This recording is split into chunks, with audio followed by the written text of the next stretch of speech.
Bismillahirrahmanirrahim. Assalamualaikum warahmatullahi wabarakatuh. Selamat pagi, salam sejahtera, sampurasun, barakabar priangan semua. Saya menyapa Anda kembali kali ini dalam tayangan lintasan berita Harian Umum Kabar Priangan yang akan kami ambil dari pemberitaan dari media cetak Kabar Priangan untuk kemudian kami sajikan dalam platform digital kami dalam channel YouTube Kabar Priangan. Dan kali ini pada Kabar Priangan saya akan menyoroti pemberitaan tentang masih terkait politik yang mungkin dianggap seru, menarik perhatian banyak orang terkait dengan saat ini kita atau di kawasan Jawa Barat dan Priangan Timur sedang memasuki tahapan menjelang pilkada daerah.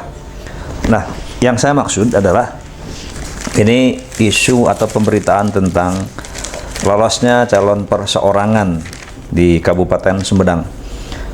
Kenapa saya anggap menarik? Karena tidak banyak daerah di Priangan Timur ini yang bisa memunculkan calon perseorangannya. Seperti kita ketahui dan telah saya ulas sebelumnya bahwa ada beberapa daerah yang memang sejak semula ada calon perseorangan tetapi kemudian gagal untuk melaju ke tahapan berikutnya, bahkan gagal sejak awal sebelum masa pendaftaran ke KPU. Di Kabupaten Sumedang ini juga sebetulnya nyaris tidak terpenuhi, tapi dengan ikhtiar politik dari calon yang bersangkutan kemudian mampu untuk lolos memenuhi target pemenuhan bukti dukungan. Nah, calon perseorangan dimaksud di Kabupaten Sumedang atas nama Hendrik Kurniawan dan Luki Jauhari sebelumnya ini sempat tidak memenuhi persyaratan karena kekurangan bukti dukungan. Pada verifikasi administrasi tahap pertama waktu itu KPU menetapkan bahwa pasangan calon perseorangan ini tidak memenuhi bukti dukungan, dan kemudian oleh yang bersangkutan kekurangan 3.100 bukti dukungan, 3.100 dukungan KTP bukti dukungan bisa terpenuhi kemarin, dan KPU Sumedang sudah melakukan pleno untuk menyatakan bahwa calon perseorangan atas nama Hendrik Kurniawan dan Luki Jauhari tersebut sudah bisa memenuhi ketentuan bukti dukungan. Bukti dukungan di Kabupaten Sumedang untuk calon perseorangan ini ditentukan sebanyak 67.239 dukungan, dan ketika kemarin pasangan tersebut kurang bukti dukungannya sebanyak 3.000 lebih, yang bersangkutan kemudian menyerahkan bukti dukungan tambahan sebanyak 14.000. Sesuai aturan memang susulan penyerahan bukti dukungan harus diserahkan sebanyak 2 kali lipat dari kekurangan bukti dukungan sebelumnya. Jadi kalau kemarin Hendrik Kurniawan dan Luki Jauhari ini kurang 3.000 sekian, maka minimal ketika pada tahap berikutnya yang bersangkutan harus menyerahkan minimal 6.000 KTP bukti dukungan. Nah, setelah diverifikasi oleh pihak KPU Sumedang, dari 14.000 bukti dukungan yang disusulkan, ada 11.000 bukti dukungan yang memenuhi administrasi. Dan dari 11.000 bukti dukungan tersebut oleh penyelenggara pilkada di tingkat bawah oleh PPS kemudian dilakukan verifikasi faktual. Kalau tadi verifikasi administrasi jumlahnya menjadi sekitar 5.000 sekian. Jadi dari kekurangan 3.000 sekian, pasangan calon Hendrik Kurniawan dan Luki Jauhari bisa menyerahkan sebanyak 5.000 KTP bukti dukungan, sehingga KPU pun menyatakan bahwa keterpenuhan syarat bukti dukungan pasangan Hendrik Kurniawan dan Luki Jauhari ini sudah terpenuhi. Dan rencananya hari ini, hari Senin, tanggal 19 Agustus 2024, pihak KPU Sumedang akan melakukan atau akan mengumumkan bahwa pasangan ini sudah memenuhi syarat untuk melaju ke tahapan berikutnya. Dan setelah penetapan melalui pengumuman di hari ini, pasangan Hendrik Kurniawan dan Lucky Johar ini kemudian berhak untuk melakukan pendaftaran pasangan calon ke KPU nanti bersama-sama pasangan calon dari partai pada tanggal 27 sampai 29 Agustus, di akhir bulan ini, bersama-sama dengan partai nanti ya, pendaftarannya sama.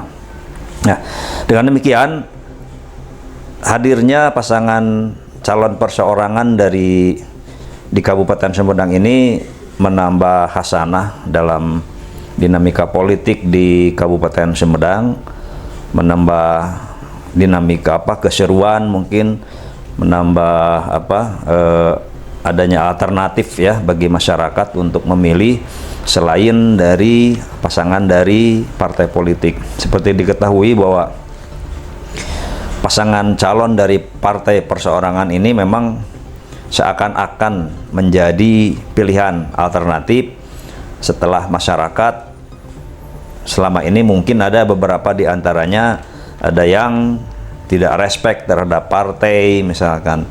Ini bisa melabuhkan pilihannya pada calon perseorangan, dan ini adalah sebuah prestasi yang baik dan sebuah prestasi politik juga yang patut diapresiasi, karena sulitnya untuk mendapatkan bukti dukungan sekian puluh ribu KTP yang tersebar di sekian puluh kecamatan di Kabupaten Sumedang itu tentu tidak mudah dan memerlukan jalan panjang yang harus ditempuh.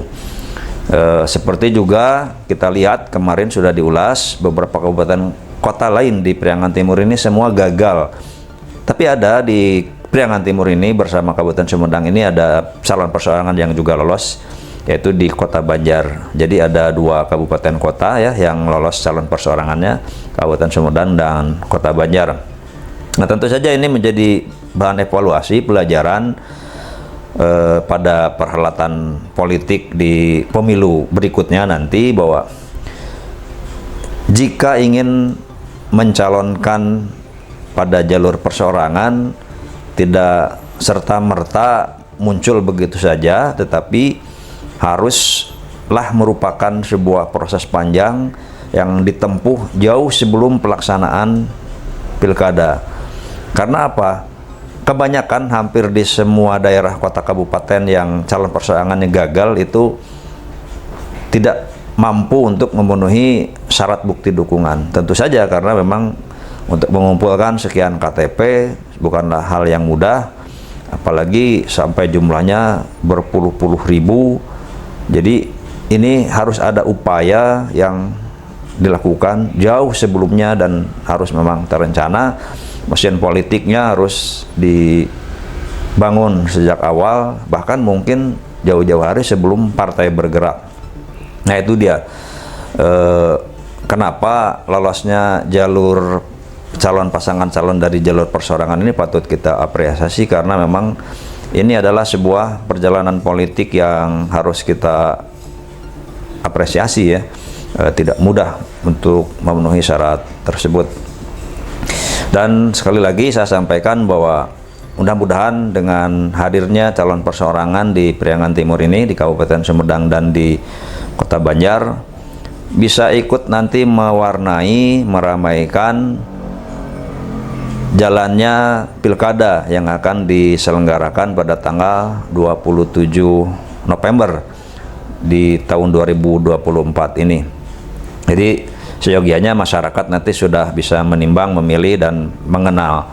Dan tentu saja kepada pihak bacalon dari jalur perseorangan ini juga untuk kemudian sama-sama bisa melakukan sosialisasi dan publikasi kepada masyarakat agar masyarakat mengenal adanya pasangan calon di daerah tersebut ya.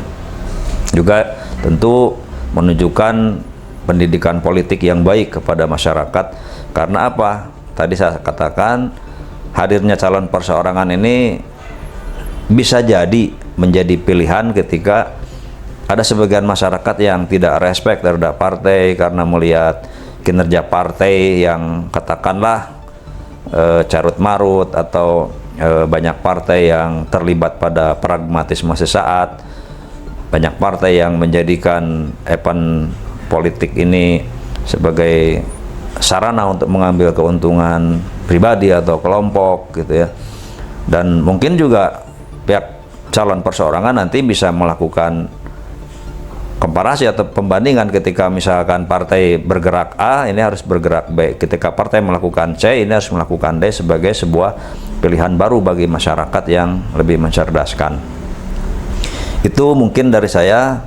Kabar gembira bagi masyarakat di Priangan Timur, ada 2 kabupaten kota yang calon perseorangannya lolos di pilkada ini dan nanti akan sama-sama mendaftarkan ke KPU sebagai pasangan calon. Mudah-mudahan ini bermanfaat untuk masyarakat dan kepada kabar Priangan semua. Terus saksikan tayangan lintasan berita ini melalui channel YouTube Kabar Priangan. Mudah-mudahan memberikan manfaat dan wawasan untuk kita semua.